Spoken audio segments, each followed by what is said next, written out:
നമസ്കാരം. സ്വന്തമായി വാഹനമുള്ള എല്ലാവരും വാഹനത്തിന്റെ ഇൻഷുറൻസിനോടൊപ്പം നിർബന്ധമായും എടുത്തിരിക്കേണ്ട ഒരു കവറേജാണ് CPA, അതായത് കമ്പൽസറി പേഴ്സണൽ ആക്സിഡന്റ് പോളിസി. വാഹനത്തിന്റെ ഉടമ വാഹന അപകടത്തിൽ മരണപ്പെട്ടാൽ അദ്ദേഹത്തിന്റെ നോമിനിക്ക് 15 ലക്ഷം രൂപയുടെ ഒരു കവറേജ് ലഭിക്കുന്നതിന് വേണ്ടിയാണിത്.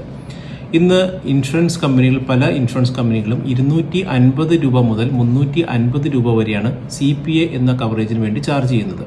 നമുക്കറിയാം, ഇന്ന് പല വ്യക്തികൾക്കും ഒന്നിൽ കൂടുതൽ വാഹനങ്ങൾ സ്വന്തം പേരിൽ ഉണ്ടായിരിക്കാം. ഒരാളുടെ പേരിൽ വിവിധ വാഹനങ്ങൾ രജിസ്റ്റർ ചെയ്തിട്ടുണ്ടെങ്കിൽ ഓരോ വാഹനത്തിൻ്റെയും ഇൻഷുറൻസ് റിന്യൂ ചെയ്യുമ്പോൾ ഈ CPA ഇൻഷുറൻസ് എടുക്കുന്നതിന് പകരമായിട്ട് ഇന്ന് അവൈലബിൾ ആയിട്ടുള്ള മറ്റൊരു മാർഗമാണ് സ്റ്റാൻഡ് ലോൺ CPA, അതായത് stand loan compulsory personal accident policy. അതായത് ഒരു വ്യക്തിയുടെ പേരിൽ ഒന്നിൽ കൂടുതൽ വാഹനങ്ങൾ രജിസ്റ്റർ ചെയ്തിട്ടുണ്ടെങ്കിൽ അദ്ദേഹത്തിന് ഒരു സ്റ്റാൻഡ് ലോൺ CPA പോളിസി എടുക്കുകയും ആ പോളിസിയിൽ ഇദ്ദേഹത്തിൻ്റെ എല്ലാ വാഹനങ്ങളുടെയും ഡീറ്റെയിൽസ് കൊടുക്കുകയും ചെയ്താൽ ഇദ്ദേഹം ഈ ഓരോ വാഹനത്തിൻ്റെയും ഇൻഷുറൻസ് എടുക്കുന്ന സമയത്ത് CPA എന്ന് പറയുന്ന ഓപ്ഷൻ ഒഴിവാക്കാവുന്നതാണ്. അവിടെ ഇദ്ദേഹത്തിന് ഓൾറെഡി ഒരു സ്റ്റാൻഡ് ലോൺ CPA പോളിസി ഉണ്ട് എന്നുള്ള കാര്യം അറിയിച്ചു കഴിഞ്ഞാൽ ഈ CPA പോളിസിക്ക് വേണ്ടിയുള്ള പ്രീമിയം ഒഴിവാക്കി തരുന്നതാണ്.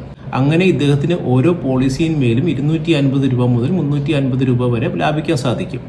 ഈ സംവിധാനം നിങ്ങൾക്ക് അറിയാമായിരുന്നോ? ഈ സംവിധാനത്തെക്കുറിച്ച് നിങ്ങൾ കേട്ടിട്ടുണ്ടായിരുന്നോ? ഈ ഒരു കാര്യത്തെക്കുറിച്ച് നിങ്ങൾ ഇതിനു മുമ്പ് കേട്ടിട്ടില്ലെങ്കിൽ നിങ്ങൾ നിങ്ങളുടെ ഇൻഷുറൻസ് അഡ്വൈസറുമായിട്ടൊന്ന് സംസാരിച്ച് നോക്കൂ, അല്ലെങ്കിൽ ഇൻഷുറൻസ് കമ്പനിയുമായി ബന്ധപ്പെടൂ. ഈ ഇൻഫർമേഷൻ നിങ്ങൾക്ക് വളരെ വിലപ്പെട്ടതായി തോന്നുന്നുണ്ടെങ്കിൽ ഇത് നിങ്ങൾ മറ്റുള്ളവരിലേക്കും ഷെയർ ചെയ്യാൻ മറക്കണ്ട. നന്ദി, നമസ്കാരം.